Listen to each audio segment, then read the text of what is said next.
আসসালামু আলাইকুম বন্ধুরা, কেমন আছেন সবাই?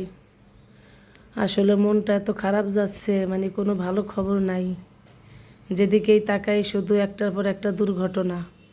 এই যে আমার বড় ফুপু ব্রেন স্ট্রোক করে এই যে মেডিকেল কলেজ হাসপাতালে ভর্তি আছে। এই মনসুর আলী মেডিকেল কলেজ হাসপাতালে আমার ফুপু আজকে কদিন ধরে হাসপাতালে ভর্তি। মানে তার অবস্থা এত খারাপ যা বলার মতো না। এদিকে আমি খবরটা শোনার পরে আমি দূরে গেলাম, এখানে গিয়ে দেখলাম যে ফুপুর অবস্থা অতটা ভালো না। তো যাই দেখতেছি আমার ফুফাতো ভাইরা ফুফাতো বোনেরা দাঁড়াই আছে, আর কত মানুষ আসছে, কিন্তু আসলে কি হবে, আইসিইউর ভিতর তার কাউকে ঢুকতে দেয় না। সবাই এই যে ওয়েট করতেছে এখানে। হাসপাতালে গেলে বোঝা যায় মানুষ কত অসহায় রোগের কাছে। তো যাওয়ার পরে আমার ফুফাতো বোন বলতেছে, ঠিক মতো সময় আসছো বোন তুমি, এখন মানে তোমার ফুপুরে দেখতে পারবা, এটা বলতেছে। কারণ এই সময়টা ছিল ভিজিটিং টাইম রুগীকে দেখার জন্য।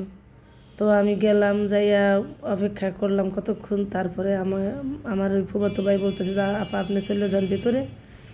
আমি গেলাম, গিয়া ফুপুরে একটু দেখলাম। ফুপুরে দেখে সত্যি আমার মনটা এত খারাপ লাগছে। ফুপুর শরীরটা কিচ্ছু নাই। ফুপু কয়দিন আগেও এত সুন্দর ছিল, মানে ব্রেন স্ট্রোক করে ফুপু একদম বিছানায় পড়ে গেছে।